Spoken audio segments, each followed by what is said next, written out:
ನಮಸ್ಕಾರ ಗೆಳೆಯರೆ. ಇವತ್ತಿನ ಈ ಸುದ್ದಿ ಕೇಳಿದ್ರೆ ನಿಜಕ್ಕೂ ನಿಮ್ಮ ಮೈ ಮೇಲಿನ ರೋಮಗಳು ಎದ್ದು ನಿಲ್ತಾವೆ. ಯಾಕಂದ್ರೆ ಇಷ್ಟು ದಿನ ಈ ಚೀನಾ ಅಂದ್ಕೊಂಡಿತ್ತು ಡ್ರೋನ್ ಯುದ್ಧದಲ್ಲಿ ಅಥವಾ ಡ್ರೋನ್ ವಾರ್ಫೇರ್ನಲ್ಲಿ ತನ್ನನ್ನ ಮೀರಿಸುವವರು ಯಾರು ಇಲ್ಲ ಅಂತ.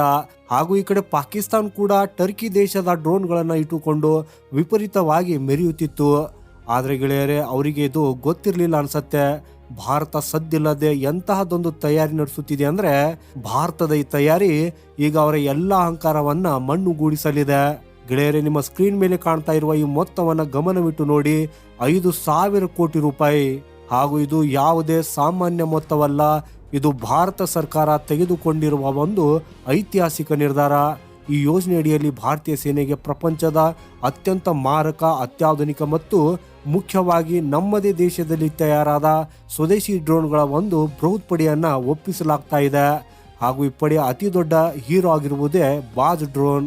ಹಾಗೇನೆ ಗೆಳೆಯರೆ, ಈಗ ಈ ಚೀನಾ ಮತ್ತು ಪಾಕಿಸ್ತಾನಕ್ಕೆ ಯಾಕೆ ಭಯ ಶುರುವಾಗಿದೆ ಗೊತ್ತಾ? ಯಾಕಂದ್ರೆ ಗೆಳೆಯರೆ, 2023ರಿಂದ ಭಾರತ ತನ್ನ ಗಡಿಗಳ ರಕ್ಷಣೆಯನ್ನ ಕೇವಲ ಮನುಷ್ಯರಿಂದ ಅಷ್ಟೇ ಅಲ್ಲ, ಬದಲಾಗಿ ಆಕಾಶದಲ್ಲಿ ಹಾರಾಡುವ ರೋಬೋಟ್ಗಳ ಮೂಲಕ ಮಾಡಲಿದೆ. ಗೆಳೆಯರೆ, ಡ್ರೋನ್ಗಳು ಸುಸ್ತಾಗುವುದಿಲ್ಲ, ನಿದ್ದೆ ಮಾಡುವುದಿಲ್ಲ ಮತ್ತು ಗುರಿಯಂತೂ ತಪ್ಪುವುದೇ ಇಲ್ಲ.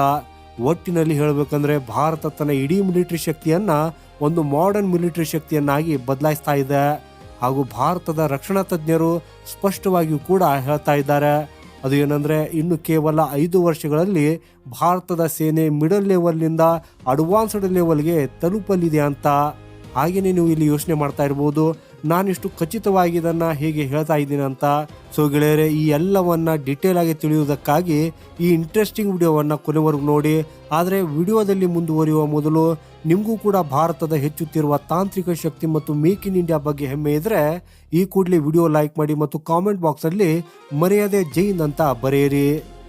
ಸೊ ಗೆಳೆಯರೆ, ಮೊದಲು ಈ 5,000 ಕೋಟಿ ರೂಪಾಯಿಗಳ ಲೆಕ್ಕಾಚಾರ ಮತ್ತು ಅದರ ಹಿಂದಿರುವ ಭಯವನ್ನ ಅರ್ಥ ಮಾಡಿಕೊಳ್ಳಿ. ಗೆಳೆಯರೆ, ಆಜ್ ತಕ್ ಮತ್ತು ಇತರೆ ವರದಿಗಳ ಪ್ರಕಾರ ಭಾರತೀಯ ಸೇನೆಯು ಕಣ್ಗಾವಲು ಮತ್ತು ದಾಳಿ ಮಾಡುವ ಸಾಮರ್ಥ್ಯವನ್ನ ಹೆಚ್ಚಿಸಿಕೊಳ್ಳುವುದಕ್ಕಾಗಿ ಸ್ವದೇಶಿ ಡ್ರೋನ್ಗಳ ಖರೀದಿಯನ್ನ ವೇಗಗೊಳಿಸಿದೆ. ರಕ್ಷಣಾ ಸಚಿವಾಲಯವು ವಿವಿಧ ಪ್ರಾಜೆಕ್ಟ್ಗಳ ಅಡಿಯಲ್ಲಿ 5,000 ಕೋಟಿಗೂ ಅಧಿಕ ಮೊತ್ತದ ಟೆಂಡರ್ಗಳಿಗೆ ಒಪ್ಪಿಗೆ ನೀಡಿದೆ. ಹಾಗೂ ಇದರಲ್ಲಿ ಕೇವಲ ಕಣ್ಗಾವಲು ಇಡುವ ಡ್ರೋನ್ಗಳು ಅಷ್ಟೇ ಅಲ್ಲ, ಶತ್ರುಗಳಿಗೆ ಮೇಲರಿಗೆ ದಾಳಿ ಮಾಡುವ ಕಾಮಿಕಾಜ್ ಡ್ರೋನ್ಗಳು ಮತ್ತು ಸಾಮಗ್ರಿಗಳನ್ನು ಸಾಗಿಸುವ ಲಾಜಿಸ್ಟಿಕ್ ಡ್ರೋನ್ಗಳು ಕೂಡ ಸೇರಿವೆ. ಹಾಗೂ ಇದರಿಂದ ಈ ಚೀನಾಗೆ ಉರಿ ಹತ್ತಿರೋದು ಯಾಕೆ ಗೊತ್ತಾ? ಯಾಕಂದ್ರೆ ಗೆಳೆಯರೆ, ಈ ಹಣ ಯಾವುದೇ ವಿದೇಶಿ ಕಂಪ್ನಿಗೆ ಹೋಗ್ತಾ ಇಲ್ಲ. ಮೊದಲೆಲ್ಲ ನಾವು ಇಸ್ರೇಲ್ನಿಂದ ಹೆರಾನ್ ಡ್ರೋನ್ಗಳನ್ನ ತರಿಸಿಕೊಳ್ತಾ ಇದ್ದೆವು. ಇದರ ಮೇಲೆ ಈ ಚೀನಾ ಕಣ್ಣಿಡಬಹುದಿತ್ತು. ಆದರೆ ಈಗ ಈ 5,000 ಕೋಟಿ ರೂಪಾಯಿಗಳು ಭಾರತದ ನಮ್ಮದೇ ಕಂಪ್ನಿಗಳಿಗೆ ಸಿಗ್ತಾ ಇದೆ. ಹಾಗೂ ಇದರ ಅರ್ಥ ಏನು ಗೊತ್ತಾ? ಭಾರತ ಇನ್ನು ಮುಂದೆ ತನ್ನದೇ ಷರತ್ತುಗಳ ಮೇಲೆ ತನ್ನದೇ ತಂತ್ರಜ್ಞಾನ ಬಳಸಿ ಸಾವಿರಾರು ಡ್ರೋನ್ಗಳನ್ನ ತಯಾರು ಮಾಡಲಿದೆ. ಹಾಗೇನೆ ಚೀನಾಗೆ ಗೊತ್ತು, ಭಾರತ ಒಮ್ಮೆ ಮಾಸ್ ಪ್ರೊಡಕ್ಷನ್ಗೆ ಇಳಿದ್ರೆ ನಮ್ಮ ಅಗ್ಗದ ಮತ್ತು ಬಾಳಿಕೆ ಬರುವ ತಂತ್ರಜ್ಞಾನದ ಮುಂದೆ ನಿಲ್ಲುವುದು ಅಸಾಧ್ಯ ಅಂತ. ಸೊ ಈಗ ಈ ಇಡೀ ಡ್ರೋನ್ ಪಡೆಯಲ್ಲಿ ಅತಿ ಹೆಚ್ಚು ಸುದ್ದಿಯಾಗಿರುವುದು ಬಾಜ್ ಡ್ರೋನ್. ಗೆಳೆಯರೆ, ಇದರ ಹೆಸರೇ ಹೇಳುವಂತೆ ಇದು ಹದ್ದಿನ ತರಹ ಆಗಿದ್ದು ಆಕಾಶದಲ್ಲಿ ಅತಿ ಎತ್ತರದಲ್ಲಿ ಹಾರುತ್ತಾ ನೆಲದ ಮೇಲೆ ಇರುವೆ ಚಲಿಸಿದ್ರು ಅದನ್ನ ಕಂಡು ಹಿಡಿಯಬಲ್ಲದು. ವರದಿಗಳ ಪ್ರಕಾರ ಬಾಜ್ ಒಂದು ಸ್ವದೇಶಿ ಕಣ್ಗಾವಲು ಡ್ರೋನ್ ಆಗಿದ್ದು ಇದನ್ನ DRDO ಮತ್ತು ಖಾಸಗಿ ಕಂಪನಿಗಳು ಸೇರಿ ಅಭಿವೃದ್ಧಿಪಡಿಸಿವೆ. ಗೆಳೆಯರೆ, ಲಡಾಖ್ ಮತ್ತು ಅರುಣಾಚಲ ಪ್ರದೇಶದಂತಹ ದುರ್ಗಮ ಬೆಟ್ಟಗಳ ಪ್ರದೇಶದಲ್ಲಿ ನಮ್ಮ ಸೈನಿಕರಿಗೆ 24 ಗಂಟೆಗಳ ಕಾವಲು ಕಾಯುವುದು ಕಷ್ಟದ ಕೆಲಸ. ಅಂತಹ ಕಡೆಗಳಲ್ಲಿ ಈ ಡ್ರೋನ್ಗಳನ್ನು ನಿಯೋಜಿಸಲಾಗ್ತದೆ. ಹಾಗೂ ಇದರ ಅತಿ ದೊಡ್ಡ ವಿಶೇಷತೆ ಏನಂದ್ರೆ ಸೈಲೆಂಟ್ ಆಪರೇಷನ್. ಇದು ಎಷ್ಟು ಎತ್ತರದಲ್ಲಿ ಮತ್ತು ಎಷ್ಟು ನಿಶಬ್ದವಾಗಿ ಹಾರ್ತದೆ ಅಂದ್ರೆ ಶತ್ರುಗಳಿಗೆ ತನ್ನನ್ನು ಯಾರು ನೋಡ್ತಾ ಇದ್ದಾರೆ ಅನ್ನೋ ಸಣ್ಣ ಸುಳಿವು ಕೂಡ ಸಿಗೋದಿಲ್ಲ. ಈ ಚೀನಾ ಗಡಿಯಲ್ಲಿ ಬಂಕರ್ ಕಟ್ತದೆ, ರಸ್ತೆ ಮಾಡ್ತದೆ ಮತ್ತು ಮೋಡಗಳ ಮರೆಯಲ್ಲಿ ಬಚ್ಚಿಟ್ಟುಕೊಳ್ಳಬಹುದು ಅಂತ ಅಂದ್ಕೊಳ್ತದೆ. ಆದರೆ ನಮ್ಮ ಬಾಜ್ ಡ್ರೋನ್ ನಲ್ಲಿ ಸಿಂಥೆಟಿಕ್ ಅಪಾರ್ಚರ್ ರೆಡಾರ್ ಮತ್ತು ಥರ್ಮಲ್ ಕ್ಯಾಮ್ರಾಗಳಿವೆ. ಇವು ಮೋಡಗಳು ಮತ್ತು ಕತ್ತಲೆಯನ್ನು ಭೇದಿಸಿ ನೋಡಬಲ್ಲವು.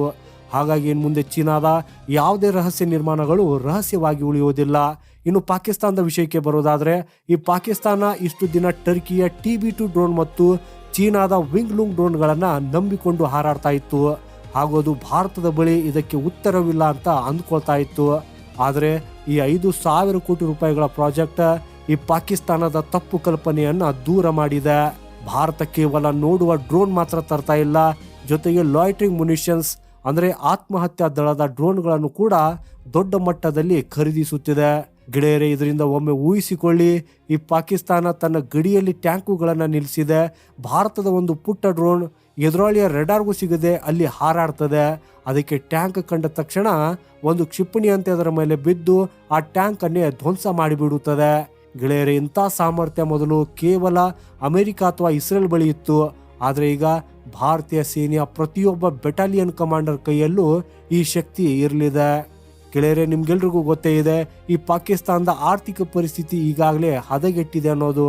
ಸೊ ಈಗ ಅವರು ಭಾರತದ ಈ ತಾಂತ್ರಿಕ ಓಟದಲ್ಲಿ ಸ್ಪರ್ಧಿಸುವುದಕ್ಕೆ ಸಾಧ್ಯವೇ ಇಲ್ಲ. ಅದಕ್ಕೆ ಈಗ ರಾವಲ್ಪಿಂಡಿಯಲ್ಲಿ ಕೂಡ ಹೊಗೆಳ್ತಾ ಇರುವುದು. ಹಾಗೆಯೇ ಡೀಲ್ನ ಮತ್ತೊಂದು ಪ್ರಮುಖ ಅಂಶವೆಂದರೆ ಈ ಡ್ರೋನ್ಗಳನ್ನು ಹೈ ಆಲ್ಟಿಟ್ಯೂಡ್ ಅಂದರೆ ಅತ್ಯಂತ ಎತ್ತರದ ಪ್ರದೇಶಗಳಿಗಾಗಿ ವಿನ್ಯಾಸಗೊಳಿಸಲಾಗಿದೆ. ನಿಮ್ಮ ಮಾಹಿತಿಗಾಗಿ ಹೇಳುವುದಾದ್ರೆ ಗೆಳೆಯರೆ, ವಿದೇಶಿ ಡ್ರೋನ್ಗಳು ಲಡಾಖ್ನ ಕೊರೆಯುವ ಚಳಿ ಮತ್ತು ತೆಳುವಾದ ಗಾಳಿಯಲ್ಲಿ ಅನೇಕ ಬಾರಿ ಫೇಲ್ ಆಗ್ತಾ ಇದ್ದವು. ಈ ಚೀನಾದ ಡ್ರೋನ್ಗಳು ಕೂಡ ಸಿಯಾಚಿನ್ನಂತಹ ಎತ್ತರದ ಪ್ರದೇಶದಲ್ಲಿ ಸರಿಯಾಗಿ ಕೆಲಸ ಮಾಡುವುದಿಲ್ಲ. ಆದರೆ ಭಾರತದ ಸ್ವದೇಶಿ ಡ್ರೋನ್ಗಳು, ಅದರಲ್ಲಿ ಬಾಜ್ ಕೂಡ ಸೇರಿದೆ. ಹಾಗೂ ಇವುಗಳನ್ನು ಪರೀಕ್ಷೆ ಮಾಡಿರುವುದೇ 15,000 ಅಡಿ ಎತ್ತರದಲ್ಲಿ. ಹಾಗೂ ಇದು ಭಾರತಕ್ಕೆ ಒಂದು ದೊಡ್ಡ ಅನುಕೂಲವನ್ನು ಕೂಡ ಮಾಡಿಕೊಡುತ್ತದೆ. ಯುದ್ಧದ ಸಮಯದಲ್ಲಿ ಚೀನಾದ ಡ್ರೋನ್ಗಳು ಚಳಿಯಲ್ಲಿ ಜಾಮ್ ಆದಾಗ ಭಾರತದ ಡ್ರೋನ್ಗಳು ಅವರ ಪ್ರತಿಯೊಂದು ಚಲನವಲನವನ್ನ ರೆಕಾರ್ಡ್ ಮಾಡ್ತಿರ್ತಾವೆ ಮತ್ತು ಬೇಕಿದ್ರೆ ದಾಳಿ ಕೂಡ ಮಾಡ್ತಾವೆ. ಹಾಗೂ ಈ 5,000 ಕೋಟಿ ಹೂಡಿಕೆ ನಮ್ಮನ್ನು ಹಿಮಾಲಯದ ಅನಿವಾರ್ಯ ರಾಜನನ್ನಾಗಿ ಮಾಡಲಿದೆ. ಹಾಗೇನೇ ಗೆಳೆಯರೆ, ನಿಮಗೆ ಇಲ್ಲಿ ಇನ್ನೊಂದು ಮಜವಾದ ವಿಷಯದ ಬಗ್ಗೆ ಹೇಳುವುದಾದ್ರೆ, ಈ ಡ್ರೋನ್ ಸಿಸ್ಟಮ್ ಒಂಟಿಯಾಗಿ ಕೆಲಸ ಮಾಡಲ್ಲ. ಇದನ್ನು ಭಾರತೀಯ ಸೇನೆಯ ಬೋಫೋರ್ಸ್ ಮತ್ತು ಪಿನಾಕ ರಾಕೆಟ್ ಲಾಂಚರ್ಗಳ ಜೊತೆ ಜೋಡಿಸಲಾಗ್ತಾ ಇದೆ. ಹಾಗೂ ಇದನ್ನು ಸೆನ್ಸರ್ ಟು ಶೂಟರ್ ಲಿಂಕ್ ಅಂತ ಕರೆಯುತ್ತಾರೆ. ಅಂದರೆ ಡ್ರೋನ್ ಆಕಾಶದಿಂದ ಶತ್ರುವಿನ ಲೊಕೇಶನ್ ಅನ್ನ ನೋಡ್ತದೆ ಮತ್ತು ಅದರ ನಿಖರವಾದ ಕೋಆರ್ಡಿನೇಟ್ಸ್ ಅನ್ನ ನೇರವಾಗಿ ಕೆಳಗಿರುವ ತೋಪುಗಳಿಗೆ ಕಳಿಸುತ್ತದೆ. ಈ ಮೊದಲೆಲ್ಲ ಶತ್ರು ಎಲ್ಲಿದ್ದಾನೆ ಅಂತ ಹುಡುಕುವುದಕ್ಕಾಗಿ ಗಂಟೆಗಟ್ಟಲೆ ಸಮಯ ಬೇಕಿತ್ತು. ಆದರೆ ಈಗ ಬಾಜ್ನಂತಹ ಡ್ರೋನ್ನಿಂದ ಈ ಕೆಲಸ ಕೇವಲ ಕೆಲವೇ ಸೆಕೆಂಡುಗಳಲ್ಲಿ ಆಗುತ್ತದೆ. ಗೆಳೆಯರೆ, ಮೇಲಿರುವ ನಮ್ಮ ಡ್ರೋನ್ಗಳು ಕೆಳಗೆ ತೋಪುಗಳನ್ನು ನೋಡಿ ತಕ್ಷಣ ಫೈರ್ ಮಾಡಲಿದೆ. ಹಾಗೂ ಈ ಚೀನಾದ ಸೈನಿಕರಿಗೆ ತಮ್ಮ ಜಾಗ ಬದಲಾಯಿಸುವುದಕ್ಕೂ ಕೂಡ ಸಮಯನೇ ಸಿಗೋದಿಲ್ಲ. ಸೊ ಈ ನಿಖರತೆಯೇ ಈಗ ಚೀನಾ ಮತ್ತು ಪಾಕಿಸ್ತಾನದ ಜನರಲ್ಗಳನ್ನ ಕಾಡುತ್ತಿರುವ ಒಂದು ದೊಡ್ಡ ಭಯ. ಗೆಳೆಯರೆ, ಈ 5,000 ಕೋಟಿ ರೂಪಾಯಿ ಕೇವಲ ಒಂದು ಖರ್ಚಲ್ಲ, ಇದು ಭಾರತದ ಸುರಕ್ಷತೆಯ ವಿಮೆ. ಭವಿಷ್ಯದ ಯುದ್ಧಗಳನ್ನು ಸೈನಿಕರ ಪ್ರಾಣವನ್ನ ಪಣಕ್ಕಿಟ್ಟು ಅಲ್ಲ, ಬದಲಾಗಿ ತಂತ್ರಜ್ಞಾನದ ದಮ್ಮಿನ ಮೇಲೆ ಗೆಲ್ಲಲಾಗುತ್ತದೆ ಅಂತ ಇದು ತೋರಿಸಿಕೊಟ್ಟಿದೆ. ಬಾಜ್ನಂತಹ ಡ್ರೋನ್ ಮತ್ತು ಸ್ವದೇಶಿ ತಂತ್ರಜ್ಞಾನವು ಭಾರತ ಈಗ ಪ್ರಪಂಚದ ಕಣ್ಣಲ್ಲಿ ಕಣ್ಣಿಟ್ಟು ಮಾತನಾಡುವುದಕ್ಕೆ ಸಿದ್ಧವಾಗಿದೆ ಅನ್ನೋದನ್ನ ಸಾಬೀತುಪಡಿಸಿದೆ. ಗೆಳೆಯರೇ, ಈ ಚೀನಾ ಮತ್ತು ಪಾಕಿಸ್ತಾನದ ಕಿವಿಯಿಂದ ಹೊಗೆ ಬರ್ತಾ ಇರುವುದು ಇದು ಕೇವಲ ಆರಂಭವಷ್ಟೇ. ಈ ಡ್ರೋನ್ಗಳು ಗಡಿಯಲ್ಲಿ ನಿಯೋಜನೆಯಾದ ಮೇಲೆ ಅವರ ಇಡೀ ರಣತಂತ್ರವೇ ಸುಟ್ಟು ಬೂದಿಯಾಗಲಿದೆ. ಹಾಗೂ ಇದು ಹೊಸ ಭಾರತ, ಇದು ಮನೆಯೊಳಗೆ ನುಗ್ಗಿ ಹೊಡೆಯುತ್ತೆ ಮತ್ತು ಆಕಾಶದಿಂದ ಕಣ್ಣಿಟ್ಟು ಕಾಯುತ್ತೆ. ಸೊ ಗೆಳೆಯರೇ, ಈಗ ನೀವೇ ನನಗೆ ಹೇಳಿ, ಕ್ಷಿಪಣಿ ದಾಳಿ ಮಾಡಿ ವಾಪಸ್ ಬರುವ ಇಂತಹ ಇನ್ನೂ ಅನೇಕ ಅಟ್ಯಾಕ್ ಡ್ರೋನ್ಗಳನ್ನು ಭಾರತ ತಯಾರಿಸಬೇಕೆ? ಹಾಗೂ ಪಾಕಿಸ್ತಾನದ ಗಡಿಯಲ್ಲಿ ನಾವು ಸಂಪೂರ್ಣವಾಗಿ ಡ್ರೋನ್ ಕಣ್ಗಾವಲು ಜಾರಿಗೆ ತರಬೇಕೆ? ನಿಮ್ಮ ವಿಚಾರ, ಸಲಹೆ ಮತ್ತು ಅಭಿಪ್ರಾಯಗಳನ್ನು ಕೆಳಗೆ ಕಮೆಂಟ್ ಬಾಕ್ಸಲ್ಲಿ ಡೀಟೇಲ್ ಆಗಿ ಬರೆಯಿರಿ. ಹಾಗೂ ನಿಮಗೆ ಭಾರತದ ಈ ಡ್ರೋನ್ ಶಕ್ತಿ ನಮ್ಮನ್ನ ಸುರಕ್ಷಿತವಾಗಿ ಇಡುತ್ತೆ ಅಂತ ಅನಿಸಿದ್ರೆ ಈ ವಿಡಿಯೋನ ಲೈಕ್ ಮಾಡುವುದನ್ನು ಮರೆಯದಿರಿ. ಇನ್ನು ಚಾನೆಲ್ಗೆ ಸಬ್ಸ್ಕ್ರೈಬ್ ಆಗಿಲ್ಲ ಅಂದರೆ ಚಾನೆಲನ್ನು ಸಬ್ಸ್ಕ್ರೈಬ್ ಮಾಡುವುದನ್ನು ಮರೆಯದಿರಿ. ಸೊ ಗೆಳೆಯರೆ, ಸಿಗೋಣ ಮುಂದಿನ ಮತ್ತೊಂದು ಇಂಟ್ರೆಸ್ಟಿಂಗ್ ಮಾಹಿತಿಯೊಂದಿಗೆ. ವಂದೇ ಮಾತರಂ. ಭಾರತ್ ಮಾತಾ ಕಿ ಜೈ.